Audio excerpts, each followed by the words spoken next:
Hi, this is Milton Shupe, and this is Gmax 1.2 for the beginning modeler video number 47, where the focus will be on generating flight models, or flight dynamics, as some say. And the objective in this, probably the last video in this series, is to discuss the tools to generate and test your flight model. So the topics we'll cover quickly will be generating a flight model or flight dynamics.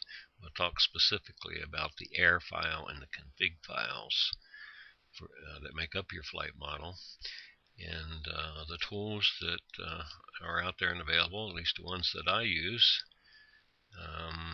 and links to each of them will be posted down in the comments below this video. The SDKs that reference the aircraft config, and some aircraft development websites where you can get support and answers to your questions and so forth. So, one thing I will say that after many hours of developing your aircraft and getting it to work and getting it into flight sim, as we have done throughout the series, you spend a lot of time on it, and you may spend a lot of time on creating a panel and gauges and maybe textures as well. Well, one place it is absolutely critical you do not fall short on is the flight model.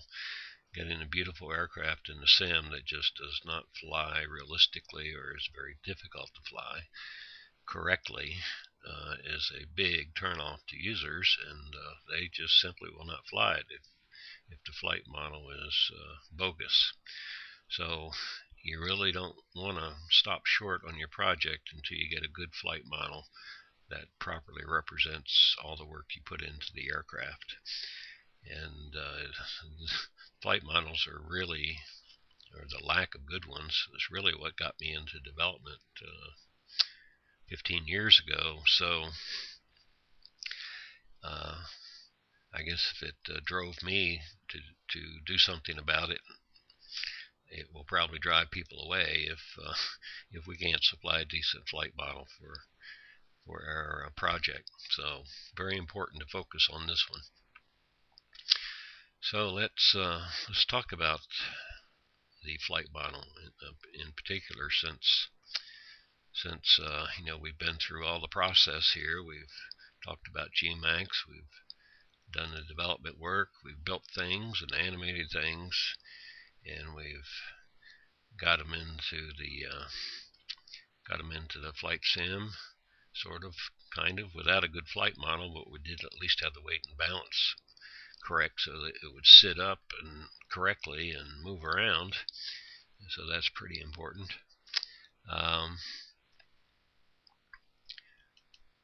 So what I want to talk about, and you may remember when we talked about positioning the aircraft, I spent a lot of time talking about how to place the aircraft on in the Gmax world on the crosshairs, and you can see the crosshairs here stretching through the center line of the aircraft, and this one here on the Mac on the 25% back from the leading edge at the root of the wing, and how important that is, and then having the thrust line at or near the center line. So those things are important, as you're going to see right here. The tools that I use primarily for modifications to the air file, you're going to make a lot of changes to the config files, but in the beginning you're going to have to work on the pair of them, the air and config files, and you're going to get your model set up in flight sim, and you need to start somewhere. Where do you start? Well, generally what I do is find an aircraft with a similar build, single engine or twin engine or whatever, that's a nose gear steering or tail gear, depending on what I'm building, something that is fairly representative of what I'm building. And I get a copy of that air file and config file and put it in my model folder, and then I start going through the config file, and the aircraft config file, and start making all the changes necessary to represent my aircraft. So that means you've got to have, your data collection has to include all of the stats about that aircraft, the dimensional data, the performance data, and so forth, and get that plugged in, because if you go to use other tools like AirWrench, it's going to depend on this data to generate a flight model that represents your aircraft accurately. So we start there. We borrow these files, and we start modifying them as a starting point. So be sure in your data collection you get as much data about your aircraft, both dimensionally and performance-wise, as you can, about the aircraft, the engine, and if you can get your hands on pilot reports, pilot operating handbooks, maintenance manuals, whatever you can find that has data, that's what you need. And a lot of times you'll find performance charts, takeoff, landing charts, and weight charts, and all that kind of stuff. And whatever you can get, I assure you will be helpful. Fortunately, the tools out there today make it a lot easier with GUI interfaces to get you along in the process, but you still need the data. Otherwise, garbage in, garbage out. So once we have the air file and config files in our project folder in FlightSim, then we use one of these tools, AirEd or Aircraft Manager, which are available at these links. AirEd is the basic air file editor, and there's not a lot of documentation that comes with it, but enough to get you going. And within AirEd itself, when you're looking at the various tables, if you right click on those tables, you'll usually have additional information as to what a certain table means, and probably a representative sample of data. AM is more graphic, user interface friendly, and also gives you very nice charts on things like prop efficiency tables and what have you. So it allows you to change right in those graphs things like prop efficiency, and that's what I use this a lot for. So if you want to adjust on that raw level, there are write-ups or white papers, what have you, available out there. You'll see at aerosource.fr. There's 2 or more of them, plus there's a whole page of write-ups done by NASA and others if you're really into the technical stuff. But for most of us novices, we just want to use the tools that are available and with the data we have available, and get the best possible result we can, and that's why I use AirWrench. So there's also test gauges out there available. AFSD I use all the time. Some people like to use the test panel available over at Mud Pond, done by Jerry. And there's also SDKs out there on the aircraft container, which is a write-up on the specifics of the aircraft config file, available if you want to download them, and that's for FS9, FSX, P3D. And there's development websites out there. FS Developer I've mentioned before, plus AvSim's got a good aircraft development, panel development, what have you, forums. So be sure to visit those just to check them out. So with all that said, let's get into AirWrench. It's the one I use to generate my flight models, and does an excellent job. It is payware. It's the only one among these that are payware, but it's worth every penny. Believe me, it's kind of like FS Panel Studio. It's like, how did I get along without this? So we're going to talk about AirWrench. AirWrench is written by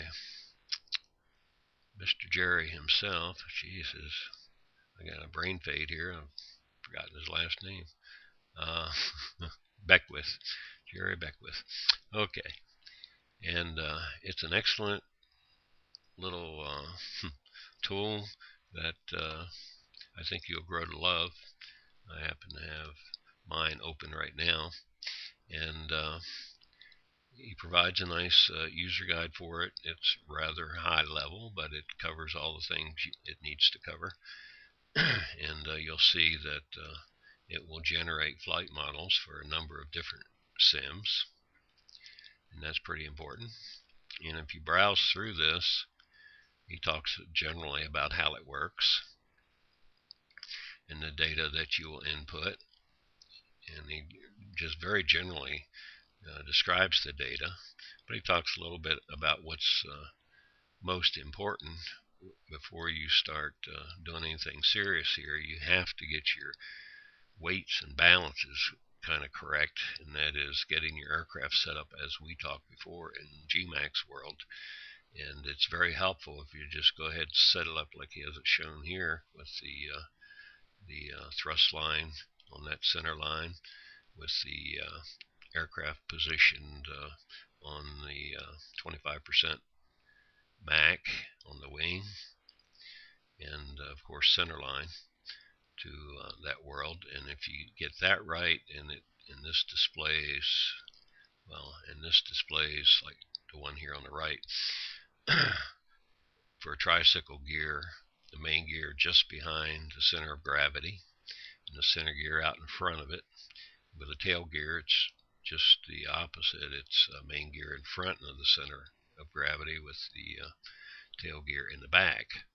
So it's very important to get these things set up, in those typical weighty things like your load stations, your fuel. It makes up a lot of your weight, so, and it's placed at or very near the center of gravity. It's what puts center of gravity where it is. And so he's stressing the importance in the manual of getting this part right, and that's why I stressed it in placing the aircraft on the Gmax grid, the crosshairs, correctly, and why then when you go into Flight Sim in the aircraft config file, you set your FS reference at 000 and your center of gravity there, and that makes it a lot easier moving forward. It kind of removes the confusion of setting your reference point somewhere else because you had manufacturer's data for building things correctly, which is fine, but once you're done building and you no longer have a need to use that data, you can always move the aircraft back to the way it's shown here. And if you look at the top view, it's more like what we saw in Gmax when I was positioning the aircraft. So if you do that, it kind of simplifies putting all the numbers together, and visually you know that the main gear is going to be just aft or over here, just forward of the center of gravity, and you'll know that your center of gravity is going to be at or near the 0 points. You'll know that your wing lights are going to be right around that area too. So, just a lot of things make sense then when you look at the numbers versus having an offset of 10, 20, 30, 40 feet. It tends to confuse things, for me anyhow, me and my simple mind. So anyhow, so then he talks about going through and editing these things, and he tells you the things that are very critical for getting things right. The first is the weight and balance, getting that right in the sim. Otherwise, he can build you a good flight model, but it may not sit on the runway if you don't have your weight distributed properly. So when you get on the specs, all of these speeds, you need to try to come up with these key items, because they pretty much dictate how everything else in the flight dynamics are going to go, in terms of stall speeds and things working right, and the aircraft doing what it needs to do. You could skip that section. One thing here he talks about is nose position. In order to get this right in the mind of Air Wrench, you don't have the ability in the aircraft config to set nose position. And I had that issue with mine here because it had a very long nose and it has a lot of weight in the nose. So what do you do about it? Well, if you look up to the top here, you'll see a nose longitudinal position, and that's where you change that. So that shuffles this whole aircraft thingy to the left or right based on where you put this. It has the length, but it doesn't know where the nose is unless you tell it right here. So once you've done that, then you can get this representation of your aircraft just right. The wings end up where they're supposed to end up, and then hopefully your gear will fall in place if you have all your measurements done and carried over from Gmax, as we discussed in previous tutorials. So these are the important things to know when you're putting this together. The next tab is the Dimensions tab. As you'll see here on the right, you'll see here on the left.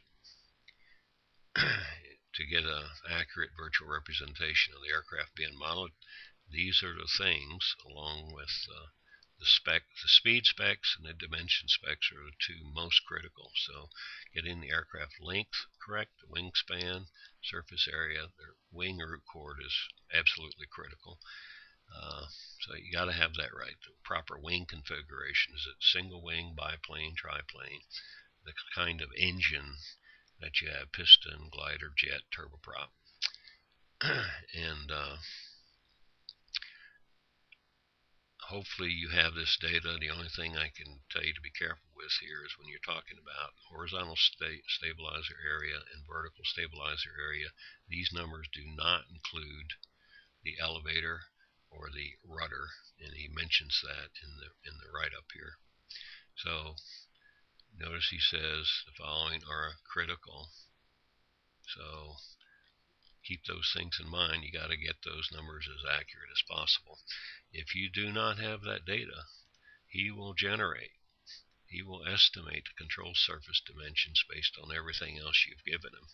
Sometimes that works just fine, and sometimes it doesn't, especially if you have an odd-shaped aircraft. So do what you can to get as much data as you can and try to get it right. The more accurate the data, the better the flight model is going to be. Okay, let's see, engine setup. You're defining what kind of is it normally aspirated, turbocharged, etc. Do you have emergency power, and if so, what kind of injection do you have? Fuel injected, gravity carburetor, etc. You want to define the engine specifically because it's really important for performance. Number of cylinders, engine displacement, compression ratio, all very important numbers for getting the performance you want. Idle RPM, rated RPM, very critical. Your max manifold pressure, etc., very critical. Critical altitude, actually I think he sets this at 5,000 normally and automatically for a piston engine. And now if you have turboprop or some kind of boost, that's going to be reflected here. Propeller prop diameter is absolutely essential for things to work right, and if you have prop gear reduction, you got to make sure you get that in there. It's very important. Most of these things he will calculate based on standard values for that engine description you've provided. Otherwise, you can plug in the numbers. So, let's see what else we got here. Get into jets and some key functions for that. For turboprops, some additional things that needs to be talked about, and all these things are estimated, but they are modifiable. Control tuning. Biggest thing here is what version are you modeling for? And I happen to do both 2004 and FSX, and on occasion I'll do 2002 or CFS2. And what aircraft type, and these make some flight handling adjustments based on the aircraft type that you make here. Usually don't adjust these. Normally these are all set at 100% to start out with, and then you can come back and tweak these if you'd like. Airfoil data, he calculates for you. If you have specific and detailed data and want to type that in, you can do that. The key numbers here are CL max. And if you give him a proper CL max, he's going to pretty much nail the aircraft handling for you at various speeds. So that's looking good. Your systems tab, flaps, spoilers, landing gear, and brakes, all defined here. You can get really fancy here with like Fowler flaps if you go to advanced flap settings. Here's where you, down here at the bottom left, is where you define adding drag or reducing drag a bit. If you got too much drag on your flaps or gear, this is where you back it up or increase it. And the other key thing here that I tweak is pitch from the use of flaps or gear down. Sometimes it's pitching up and you want it to pitch down, or it's going too much, you want to decrease it. I usually keep mine anywhere from neutral to slight down because flaps are behind the center of gravity and they're lifting the aircraft, and it may look to you like it's lifting the aircraft, but actually it changes attitude as well because your center of lift is moving backwards, and typically you get a little bit of nose down on the flaps deployment. So that's after your initial lift is felt. So it's usually coming in slow, but usually you get a little flaps, a little pitch down based on flaps use, and that helps keep the nose down when you slow down so that you can see the runway as you're coming into land. In the same way with gear, as you first deploy gear on your either downwind leg or base or on a long final, and you're adding drag, so you're slowing the aircraft down to final approach speed, and the gear pitch down typically is your first help in pulling the nose down a little bit. So you want to take advantage of those. So what else we got here? Engine locations you can do all right here, and it's a lot easier typing in these cells than it is typing it into the aircraft config. So if you want to use this, you certainly can, and I'd recommend it. Engine locations, as well as where your fuel tanks are located. Very important because fuel adds so much weight to the aircraft. They need to be right. You can add in your station loads here, and your contact points data. A whole lot's easier to do it here accurately than it is in the aircraft config. So you got your contact points, you got your crash points there, and set up your lights if you'd like right here. And it gets into some other things, but those are the key things I wanted to talk about, and why it's important then to get these first two are just absolutely critical to performance. The dimensional data for aircraft handling, the systems for response to flaps and gear. Dynamics is pretty much done for you, but you can tweak some of these parameters like the up and down limits for ailerons. And for engine, critical in terms of properly defining the engine, especially critical altitude, that altitude where your manifold pressure starts dropping, where you can no longer maintain sea level manifold pressure. And I'm not sure if he specifies in here on this page service limits. I don't see it here.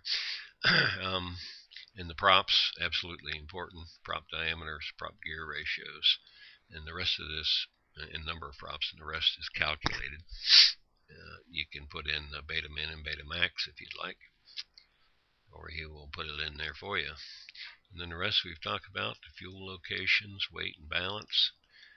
This is the absolutely critical part. Get it right set it in Gmax, go change your config, get this part set up right, and make the rest of your dimensional changes in the config file for all the data that you have anyhow. And you can get most of that right out of Gmax. You can probably get your measurements if you don't have the data. You can use the tape measure in Gmax to estimate your horizontal tail, your elevator, your vertical tail, and your rudder areas. Get the length and the width and do a little multiplication, and you've got ballpark numbers that you can plug in to your aircraft config and or to AirWrench.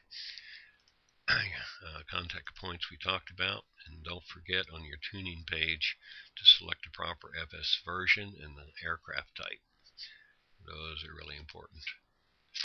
And remember here, if you have the airfoil number, you can get this CL Max data. There's also an expert mode.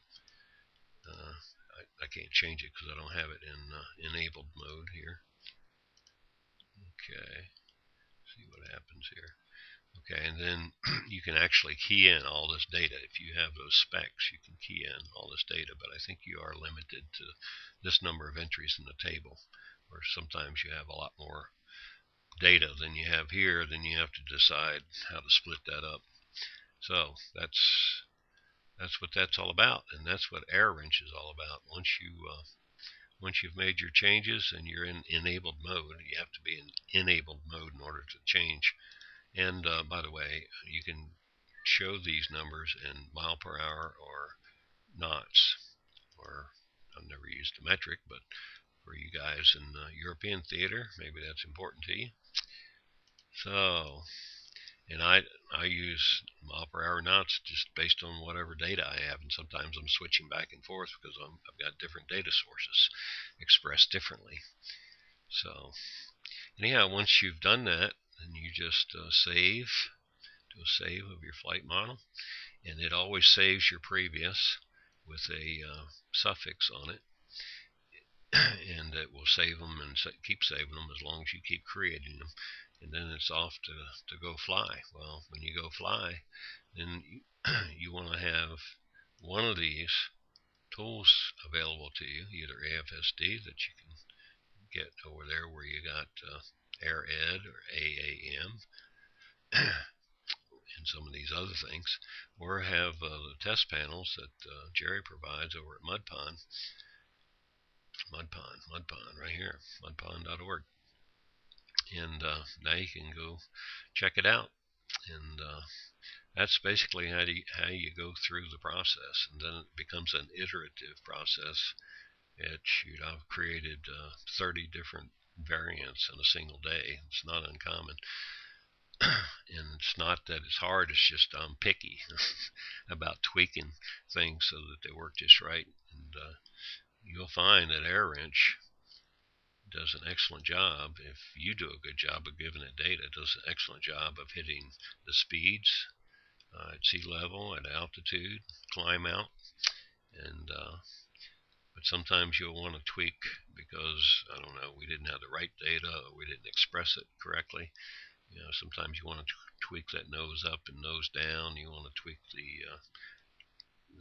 its ability to turn or pull G's or whatever. So there's a lot of things that you'll find you'll want to tweak that doesn't feel just right, and to you anyhow. I mean, I've never sat in the aircraft cockpit or flown one, so what do I know? But I know the difference between a good hand flying aircraft and one that it's almost impossible to hand fly.